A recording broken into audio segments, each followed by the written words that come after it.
is a pleasure and a privilege to be here with you. And in the brief time I have, I want to talk to you about the power of untapped knowing.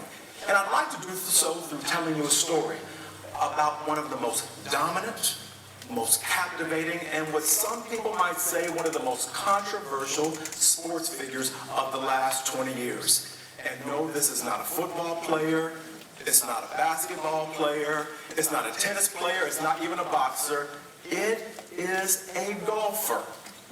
That's right, Tiger Woods. Now, some of you who are sports fans may know of Tiger's story, its ups and downs, but I'd like to take us back to the early years, back to 1996, when he began his professional golfing career at the tender age of 20, already a three-time defending national amateur champion. In the first 12 months of his career, he won on what some call golf's biggest stage, the Masters tournament. And to say that he won that major is a bit of an understatement. He completely overwhelmed the competition. He won with the lowest four-day score and the highest margin of victory in the 84-year history of the tournament. And only 2 months later, he ascended to the #1 world ranking in his sport, the youngest and fastest to ever do so. And that year set off a tear that had not been seen prior and hasn't been seen since. In 7 years, he won 8 majors of the 24 he played in. He won 34 total tournaments, and he had a winning percentage of 27%. Stated otherwise, every 4 tournaments he played in, he won one. But with all of that greatness, he is not the hero or the protagonist of this story. The protagonist is a lesser-known figure, a gentleman by the name of Butch Harmon. Who's Butch Harmon, you might ask? He was Tiger Woods' coach during that 7-year tear, and actually also during the 3 years he won those amateur national championships. And Butch Harmon was entrusted with changing Tiger Woods' swing only months after that Masters victory. Many in golfing circles actually attribute Butch Harmon to Tiger Woods' meteoric rise. But here's the thing that's so interesting about Butch Harmon, is that compared to his young protege, Butch Harmon was relatively unknown and unsuccessful as a professional. He had a professional career that spanned only 2 years, 1970 to 1971, and he won a whopping total of 1 minor tournament. Now, if you're like me, you might be sitting there silently asking yourself, why would Tiger Woods put his legacy and livelihood in the hands of a lesser accomplished individual like Butch Harmon? And the answer is that Tiger Woods understood and accepted a little known and little discussed fact. We know more than we can tell. See, knowledge is an interesting thing, and it comes in different domains and dimensions. One dimension is what we call declarative knowledge, or know what. It's kind of basic book knowledge. Then there's procedural knowledge, or know-how, the accumulated skills and expertise that allows someone to do something smoothly and efficiently. But it's this third dimension, or third domain of knowing, causal knowledge, or know why, that unlocks the potential of what we know. Now, causal knowledge or know why is not your motivation for doing something. It's not your purpose. It's what actually causes what you do to be fundamentally effective or ineffective. What's the cause of it? That's what causal knowledge is. And it has that power, if tapped, can unleash miracles. See,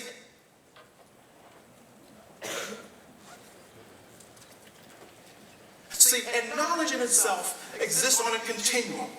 On one side of that continuum is what we call explicit knowledge, and it's right there on the surface. It's easy to describe, easy to get your hands on, easy to share with someone else. But on the other side of that continuum is what we call tacit knowledge, or tacit knowing. Causal knowledge is often in tacit form. And tacit knowledge is not at the surface, it's well beneath. Hard to see, hard to describe, hard to get access to, even for the possessor of it, and it's hard to share. Causal knowledge that no wise often in tacit form deep within us. But what does this have to do with Tiger Woods and Butch Harmon? Here we are, just a couple months after the Masters, and they're sitting there looking at video footage of his performance, and they were confronted with an inconvenient fact. Tiger Woods, for as great as he was, as exceptional as he was not fundamentally sound. And in order to have consistent excellence, he had to change everything. So he trusted Butch Harmon to deconstruct and reconstruct his golf swing from the bottom up. He said, and what he recognized was that he needed access to expertise and insight greater than his own, as accomplished as he was, and that was represented in Butch Harmon. And with the changes that occurred, we saw Tiger Woods go from great to exceptional, from one of the best in the world to one of the best that ever played. Causal knowledge, tact, what we know that we can't tell, made a difference in the golf game. But causal knowledge can have a greater impact than just your private pursuits or professional interests. It also can impact institutions. I am an educator, and in education there's a few things that we can reliably stand on that can make a difference for kids. One of them is great principles. Now the thing about great principles is they're really hard to find. So what some school districts have done is they created their own principal training programs, eschewing universities building their own. And I had an opportunity to study and research 2 award-winning programs in award-winning districts. And what we found is those programs had some commonalities. They had a recruitment strategy to recruit the best and brightest aspiring principals. They had a year-long apprenticeship with a master principal. They had coursework that would result in a master's degree. And after taking dozens of interviews and analyzing thousands of documents, what our team found was that these programs were great at getting access to declarative knowledge, to know what. They were exceptional at getting access to procedural knowledge, to know how. But they could not tap and get access to causal knowledge, much to the chagrin of the aspiring principals, many who articulated that not having access to that deep knowing led to performance setbacks and even professional shortcomings. So what can we take away from this story about Tiger Woods and Butch Harmon and from this educational experience? And I would say there's 2 things we can take away, what I would call a causal knowledge conundrum. You try to say that 3 times fast. Causal knowledge conundrum. And that if you don't overcome this conundrum, you have 2 things we'll have to deal with as a consequence. The first thing we have to deal with is that our ability to continuously improve will be undermined. Said simply, that if you don't know what fundamentally makes a practice successful or unsuccessful, your ability to get better will be happenstance and chance at best. And you'll be stuck at good or average or mired in mediocrity. The second consequence, if we don't overcome this causal knowledge conundrum, is that we'll never have an impact greater than ourselves. I go back to the education example. In interviewing master principals in these programs, we ask them, what is it that you do that makes you a master at your craft? And they humbly had to sit back and say, I don't know. They didn't know what made them great. And so what they told their aspiring principals, their young apprentices, just follow me. Follow me, watch what I do, and hopefully you'll catch it, and you'll see what you need to do. And most of the aspiring principals, laughed like you just did, and they didn't catch it. And they were so frustrated and disappointed because what they needed when they hit the job running, they didn't feel equipped to tackle. The program hadn't given them that access to what made them secretly effective. So how can you overcome these 2 potential consequences? 2 things I'd like to encourage you to consider doing today. one thing you can do. Find an expert who's good at what they do. Be open, be humble, and be teachable. I'm going to say that again. Be open, be humble, and be teachable. We look at Tiger Woods. Tiger Woods, objectively, had no reason to listen to Butch Harmon. In 12 months, he already was much more accomplished than his older mentor. But what he recognized is the deep knowing, that expertise and insight that was deep within him, he couldn't get access to. He needed Butch Harmon. So although he executed up here, he humbled himself to say, I'll receive from you. I'll be pliable. It's a lesson we all can receive. The second thing you can do, especially if you consider yourself a master at your craft, is to, and I want you to write this down, I want you to give yourself time, space, and permission to reflect. Oftentimes, what we get caught up in is the doing. Some of us forget we're human beings, we're not human doings. But we get caught up in that we get rewarded, encouraged, and some of us feed off of executing at a high level. But when we ask these master principles, what they said is, I never made time to ever think about what I did. It wasn't that they were poor professionals or they weren't thinkers. They just never slowed down enough to reflect on what made them great. I want to encourage you today to consider going down the road and taking a journey into your treasure trove of deep knowing. Because just perhaps, what you know but cannot tell could be someone's answer. What you know but could not tell could change someone's life trajectory. And perhaps what you know but could not tell could very well be the answer we need to change the world. Thank you.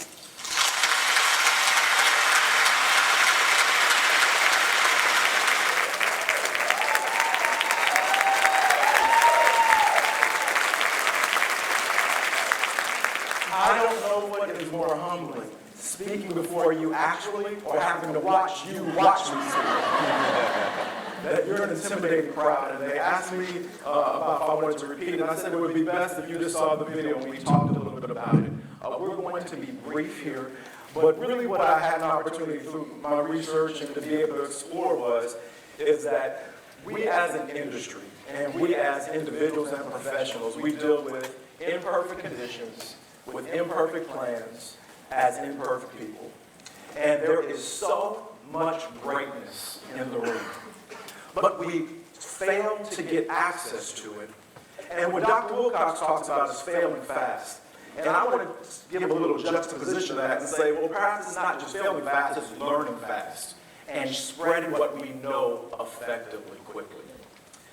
I'm willing to bet that in this room, we might not have all the knowing we need, but we have most of it, but it's bottled up inside of someone begging to get out, or they're sitting next to someone who needs what they have, and they have no way to get access to it.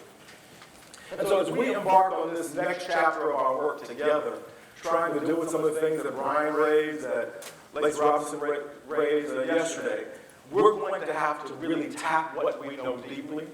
Some of our colleagues who are going on to the next chapter of their careers, what we find in every organization is they serve 20, 30, 40 years, and all of their deep knowing goes right out the door with them. And we can't afford that kind of deep knowing to walk out of the door. Y'all with me? So here's what I want you to do. I want you to think for just a couple of minutes. Sit there and just think and say, ask yourself this question. Oh, wait a minute. I want you to think about what you know really well. And I want you to think about it in those three dimensions I talked about. That know what or declarative knowledge, that know how procedural knowledge. But I really want you to think about if there's something you're really good at, what makes you so good? I don't mean something fundamentally intrinsic that's special about you, but if you really thought deeply, what makes you really good at what you're really good at. It can be your whole job or one component of the job. Does that make sense? So I just want you to ask this question to yourself, and I want you to think about this I want you to be Butch. Everybody say be Butch. I want you to be Butch for one. I want to start with being Butch. I know that didn't sound right. Being Butch Harmon for a minute. Being Butch Harmon. And I wanted to ask you to think about being Butch Harmon as you're thinking about your own deep knowing. It is because all of us as a society are encouraged and rewarded for being the Tiger Woods. We all want the fame. Some want the fame. All of us want the money. Some want the success, want the focus, want the drive, want the attention, whatever. But it's the Butch Harmons that make the Tiger Woods possible. And many of us in our current positions are responsible for helping other people grow, other people develop, other people walk in their potential. So I want you to think for a second in that Butch Harmon, kind of what makes me fundamentally good? I want you to ask this question. What do I know? I said you, but what do I know deeply? Take a couple minutes to think about that for a second.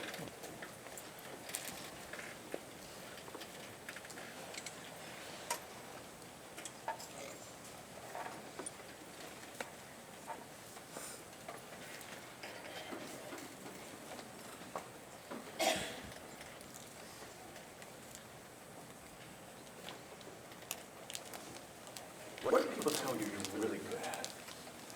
What does someone tell you that you're never good at, but you know that if they really just knew the specialness in you, you're like, I rock this. I rock that. Now what I want you to do is find your elbow buddy who's right next to you, on your left, your right, and I'd like you to take a minute or two to share with each other what you think you do really well that you know really deeply. Go ahead, take a couple minutes. First of all,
Okay, let's come back.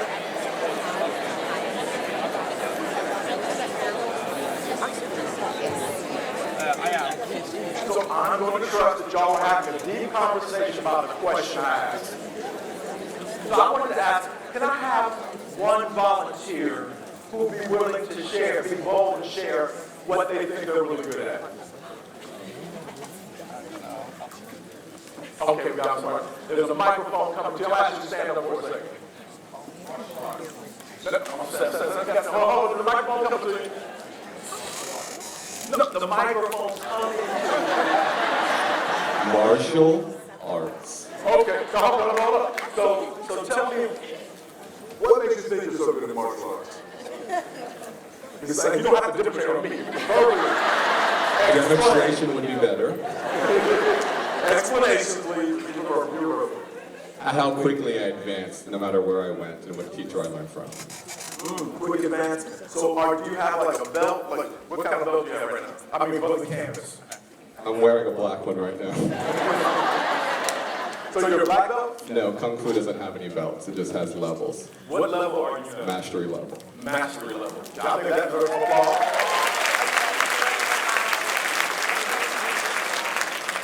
Is there any particular thing within martial arts that you would say, I think I'm really good at this particular part of it? And I'm a complete novice, I don't know anything about it, so I can't ask you deeply about what you know. Weapons.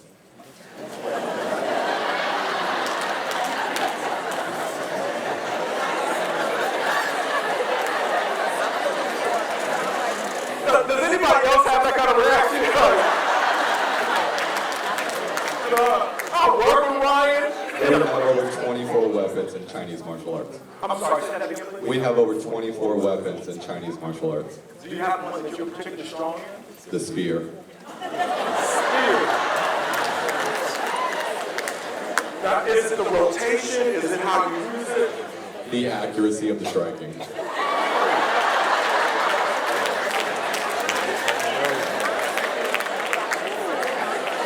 All right, so I'm gonna have to walk away from this, but I think we all know.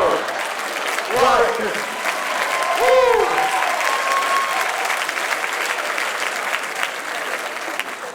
And I get to work with Ryan, and you can be assured I will never mess with Ryan. But what I appreciate about what Ryan did first off, he had some evidence for himself. That he said, this is what I'm really good at. He had talked about his ascending quickly. He was ascending to a master level. And then he said, this is one particular specialty, and I didn't probe him about using the spirit, but he said, this part of it, if you wanted to know, I'm sure he's good at all parts of it. He said, the striking. He said, well, actually the striking, meaning, don't mess with me, I'll get you.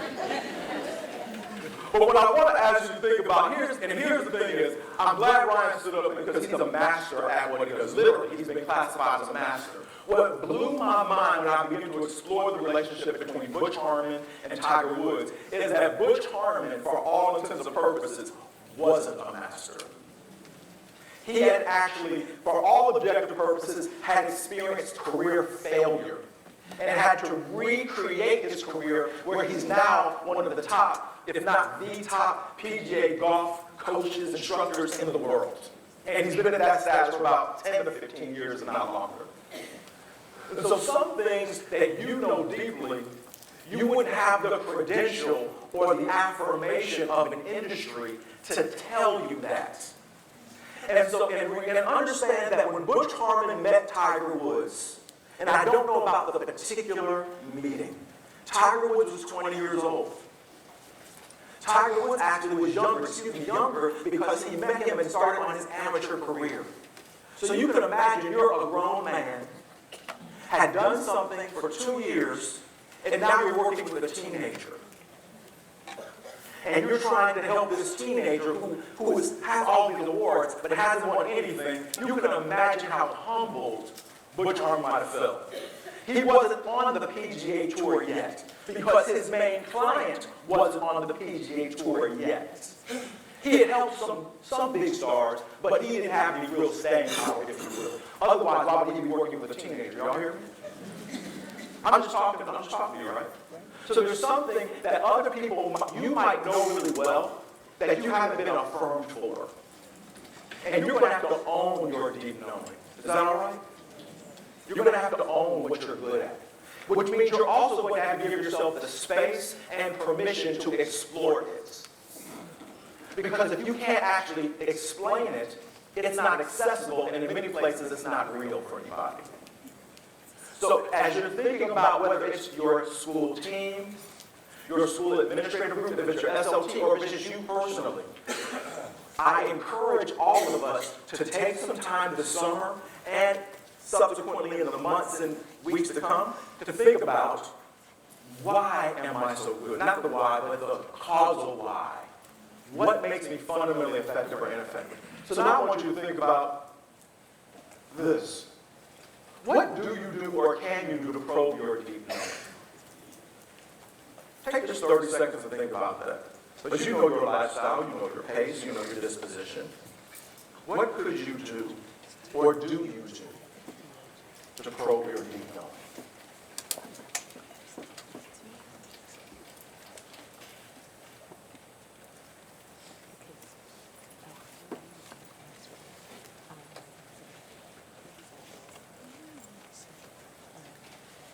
Is there a particular place you go or could go? Where can you get away? Give yourself more than 5 or 10 minutes.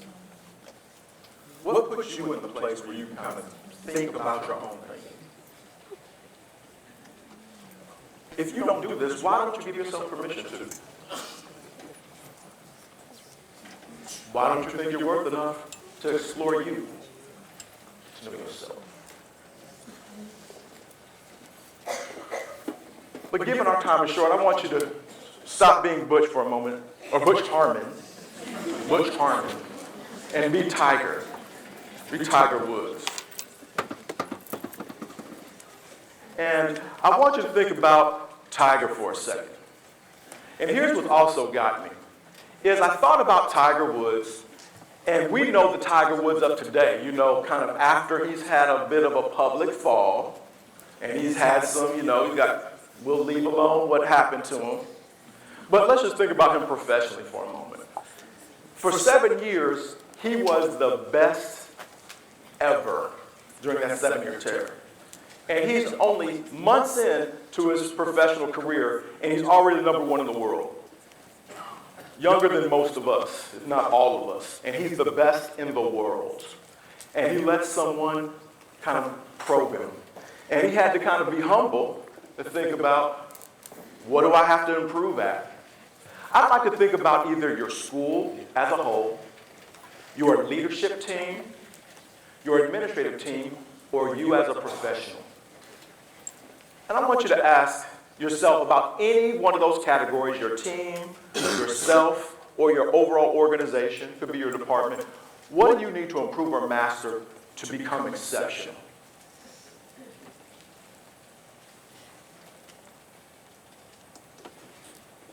What do you have to work on, not just to be average, but you know, if we could get this, I think we could take a run at being great.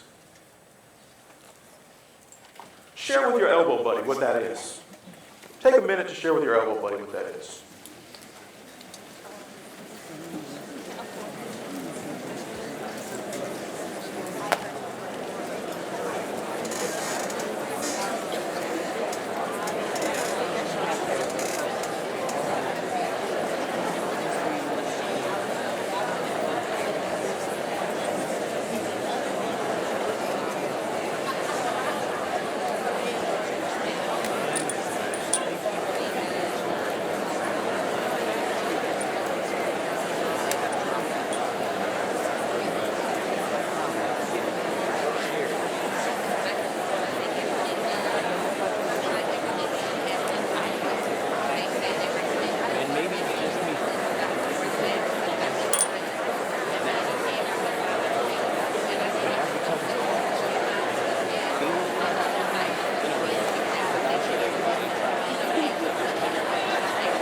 Okay, let's come back.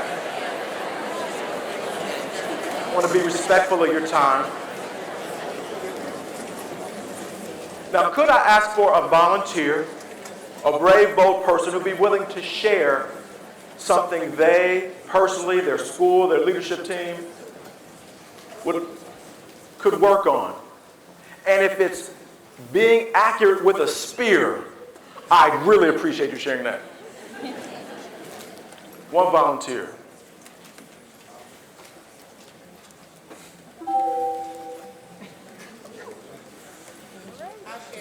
Thank you.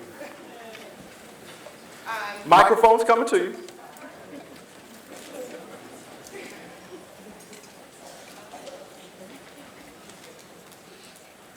Well, I'm from J.M. Alexander Middle School, and I've been there for 4 years. And one thing that I would say personally that I feel that individually I would need to improve on when it comes to our administrative team, our leadership team, is being able to make sure that we're speaking in one voice so that we can permeate that care, that love for all children throughout the building in that one voice, no matter where we are throughout that building, all of us speaking in that one voice.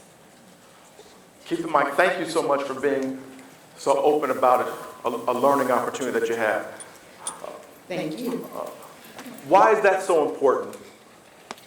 Because I believe in culture. I believe that it is important that in order to permeate that throughout the building, that culture of what we want our students to be needs to, no matter where that kid is, or we call them our scholars, wherever they are throughout the building, they feel that sense of care to a whole nother level because we're all able to speak the same language. So let's stay with this for a second. I'm just going to go back to something real quick. So what she articulated is okay, I would like our team to speak with one voice. She was able to articulate the what. The hard part is, and she said, I connected it to culture. That's important, the what. But then it's so how do we get to one voice? Because we can all read the same script or the same piece of paper, but how do we get to a single voice?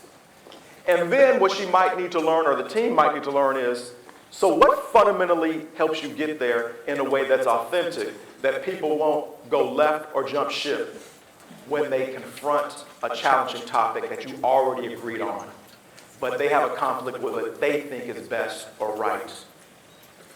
It's going from here to finding out who has this know-how, and then what fundamentally makes that work. Does that make sense? Thank you very much. Thank you. So with that being, yeah, give that word of applause, I think so.